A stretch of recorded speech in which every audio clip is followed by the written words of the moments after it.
Coming up tonight on YCN News. Last night, Clearmont's Business Corridor project held a public forum to discuss how to improve the city. Candidates can now begin making their intent to seek public elected office in New Hampshire. And Vermont Humane Societies are nearly empty after a successful adoption event. For more news, weather, and sports, it's time for YCN, your local view. Now, your daily digest of the Dartmouth-Lake Sunapee region, southern Vermont, and Windsor County. News, sports, weather, and all that is happening in our area. The news on YCN, your local view. Good evening, and welcome to this Wednesday edition of YCN News. I'm Rose Spillman. Like most cities, Clearmont wants new businesses to move in and set up shop. And like most cities, Clearmont wants to encourage commercial growth while not letting it get out of hand. That was the focus of last night's Business Corridor Project Public Forum, where city leaders and residents met to review proposed zoning changes. Interim City Planner Michael McCrory began the night review of a year-long project. The changes are designed to improve the look of the city along one of its busiest streets, Washington Street. Other city routes also under review include Maple Avenue, North Street, and Main Street. Clearmont City Planning officials and board volunteers want to avoid haphazard signage, lot size, and setback from the street. Resident Carrie Gagnon is not pleased with a new zone that would be created along Maple Avenue, a neighborhood commercial zone. Business commercial is the zone under which most Clearmont businesses are classified. Gagnon fears new zoning names could scare off new businesses from relocating to the city. More work remains to be done as the Business Corridor project wraps up its work over June. Key to last night's meeting is that nothing is set in stone. Clearmont's planning board would need to vote up or down any zoning changes. Then the planning board would present the city council with a final report. The city council would vote to enact any zoning changes. Sometimes the best way to solve a problem is to listen to all possible solutions. That's what happened at 6 different locations around New Hampshire yesterday night, including Warner, as another New Hampshire Listens forum was held. The topic: how the state can save money plus improve its services to all residents.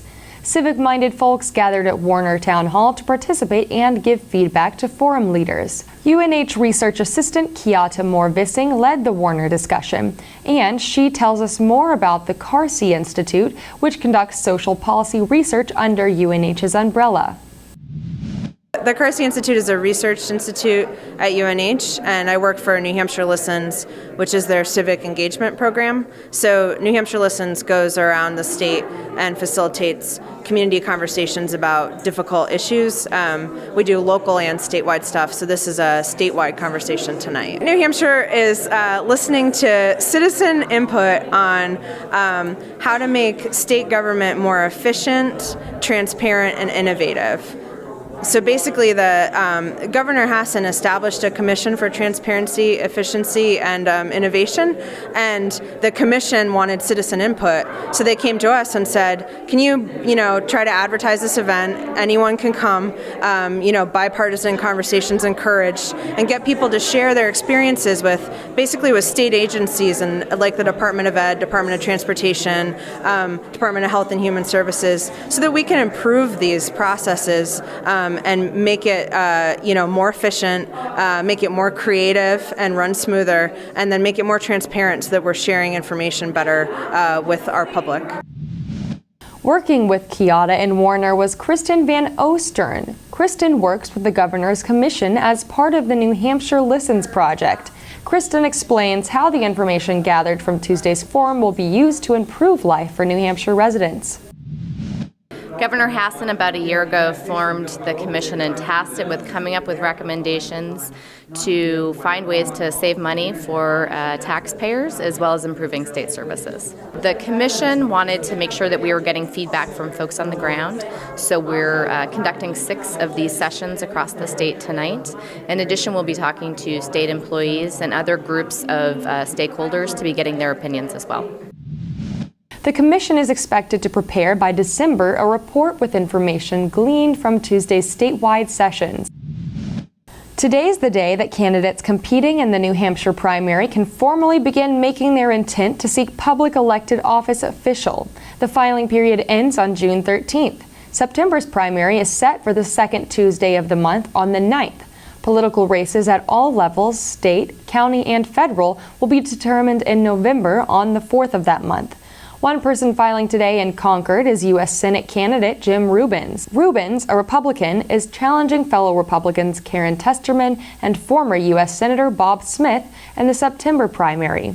The winner of this primary will go on to challenge Democratic Senator Jeanne Shaheen in November. Other federal level races this year include a challenger to one of New Hampshire's representatives to Congress, Ann McLean Custer. Republican Melinda Garcia plans to run against Democrat Custer. Statewide, Democratic Governor Maggie Hassan seeks re-election.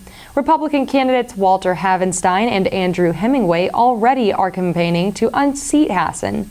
Locally, there is a race for Sullivan County Sheriff. Candidates running to fill the seat held by Sheriff Michael Prozo include Sunapee Police Chief David Cahill and Sullivan County Chief Deputy Sheriff John Simons and Deputy Sheriff Dennis O'Sullivan. Prozo is retiring after many years of public service. YCN will keep you updated as part of our campaign 2014 coverage. When YCN News returns, we'll continue with more news. The YCN News continues in a moment. Welcome back to YCN News. I'm Rose Spillman. The Cornish School Board will meet again to focus on what classroom grades will be combined as the district looks to save money and adjust to declining enrollment. The board normally meets for the third Monday of the month. It will hold a special meeting on Thursday at 6 p.m. in the Cornish Elementary School cafeteria. At its last two meetings, the focus has been on setting school policy regarding adult volunteers, a discussion that ended with some angry residents upset with a strong suggestion that volunteers do not bring minor children into the school to complete their volunteer work. Last week, YCN reported about an adoption event happening with Vermont Humane Societies called Maddie's Pet Adoptions. The event took place this past weekend, Saturday, May 31st and Sunday, June 1st. According to the national website adopt.maddiesfund.org, the event takes place in 9 states and 591 cities. This was the first year Vermont was included, and the results were overwhelming. During those 2 days, all adoptions were free in the 12 Vermont shelters that participated, bringing adopters in large numbers. Today, I spoke with Carolyn Conrad, Director of Operations at the Windham County Humane Society, to see the impact it had on just one shelter.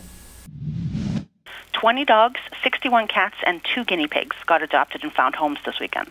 Our shelter is literally empty right now.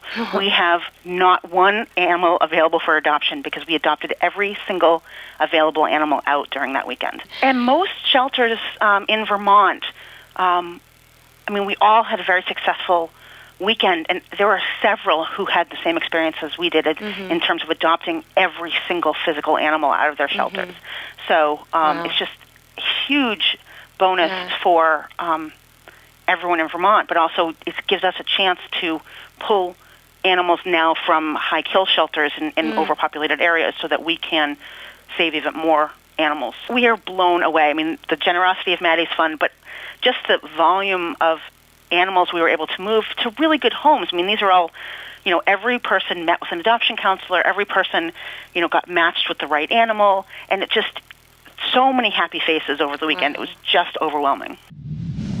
It was an exciting weekend for pets, families, and shelters. Congratulations to all involved, and thank you to Maddie's Fund for funding such an incredible event.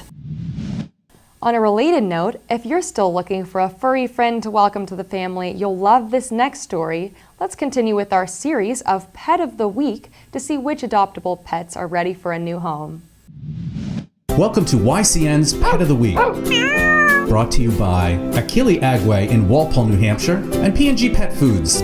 Buddha came to the shelter as a give-up because he was fighting with other cats in the household. He is now neutered and cared for, and we have not found him aggressive. He loves to play and loves people. He is in our community room and has been joined by his littermate, Angel.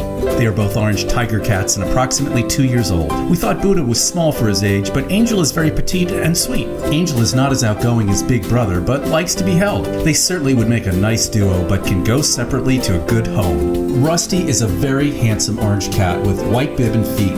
He is about 3 years old and was brought to the shelter after being found by a man that knew he was a nice cat. From what we can tell, Rusty needs to be an only cat. The man that brought him in stops in periodically to check on Rusty and keeps hoping we find him the right home. Call River Valley Animal Protection League at 603-826-3061. When YCN News returns, we'll join Kearsarge Chronicles' Sean Bowman, who spoke with Brian Barrage from Future Farmers of America. The YCN News continues in a moment.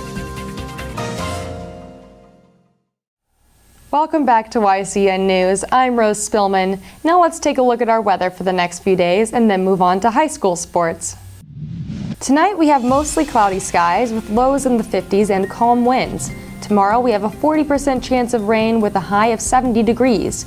Thursday night lows will be in the 50s with winds around 5 miles per hour and a 40% chance of showers. Friday we have a 40% chance of scattered showers before 4 p.m. Skies will be partly sunny with highs in the 70s and winds between 5 and 10 miles per hour. Friday night will be partly cloudy with a low of 51 degrees. Now let's see what's coming up on our community calendar. Tomorrow in New Hampshire, the Lebanon Farmers Market will be held at 4 p.m. In Walpole, the Select Board is meeting at 6 p.m. Friday in Vermont, the Bellows Falls Farmer Market will begin at 4 p.m. Remember, you can submit local events from your community by sending them to news@ycnnow.com. Now let's check out some local sports.